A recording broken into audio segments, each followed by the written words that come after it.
যোদ্ধারাই কলে তাদের নিজেদের পচায়।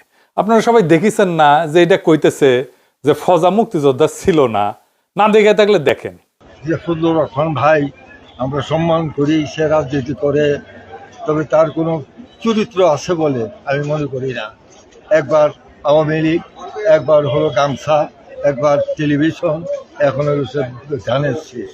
এরপরও সে সম্পূর্ণ মিথ্যা কথা বলে।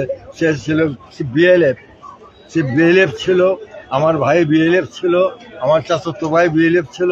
তারা যারা দুনিয়া ট্রেনিং দেওয়ার পর তারা কোনোদিন রাইফেল হাতে নেয় নাই। তারা স্বাধীন হয়েছে, তারা এই দেশে আসছে। সে বলতেছে সে নাকি সে কোম্পানি কমান্ডার ছিল, তার অধীনে 900 মুক্তিযুদ্ধে যুদ্ধ করছে, সে ব্যাংকারি ছিল, সে সাতটায় গেছে, রক্ত দিছে। এগুলি সম্পূর্ণ মিথ্যা। এই ধরনের মিথ্যাবাদীকে ভোট দেওয়া বা আমি মনে করি সেটা উচিত না। একজন মিথ্যাবাদী এইভাবে মিথ্যা কথা বলবে কেন? শুনিছেন, এটা যখন ভাইরাল হয়েছে তখন সে আবার পোল্টি মারিছে। দেখেন পোল্টি মেরে কি কয়। আমি ফজলু ভাই মুক্তিযোদ্ধা না, ফজলু ভাই কমান্ডার না, এগুলি সম্পূর্ণ মিথ্যা। আমি বলি নাই। ফজলু ভাই আমাদেরকে বিজাগ্রত করছে মুক্তিযোদ্ধার কথা বলে। কাজে এই ফজলু ভাইয়ের মন্তব্য বলা আমাদের দ্বারা এটা সম্ভব না।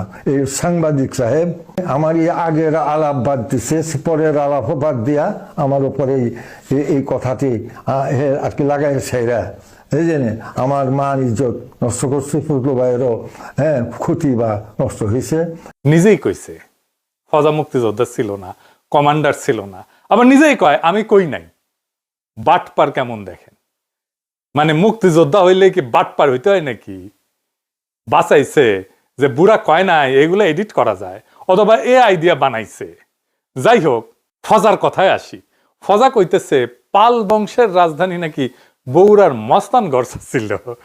শুনেন। পাল বংশ আজ থেকে 2000 বছর 1000 বছর আগে বগুড়ার মহাস্থানগড় পুণ্ড্রবর্ধনের রাজধানী স্থাপন করে বাঙালির যে শাসন শুরু করেছিল। শুনিছেন? এ বালছুন পাল রাজাদের রাজধানী মহাস্থান ছিল নাকি রে বালছুন? মুরুক্ষ সোদা, এটাকে মুক্তিযুদ্ধের ইতিহাস পাইছু মনের মাধুরী মিশা কবু। পালেদের রাজধানী ছিল গৌড়। মালদা, মুর্শিদাবাদ, রাজশাহী, চাঁপাইনবাবগঞ্জ এই এলাকায় অনেক জায়গায় ঘুরিছে, পাটলিপুত্র টুত্র মেলা জায়গায় গেছে, এমনকি বিক্রমপুরেও আসিছে, কিন্তু কোনোদিনই মহাস্থানগড়ে তা যায়নি।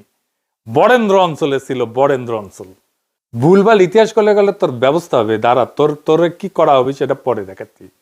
আবার দেখেন কইতেছে নীলকরের অত্যাচারে ৭৪-এর মন্বন্তর হয়েছিল, তখন নাকি মায়েরা ছড়া কাটতো, খোকা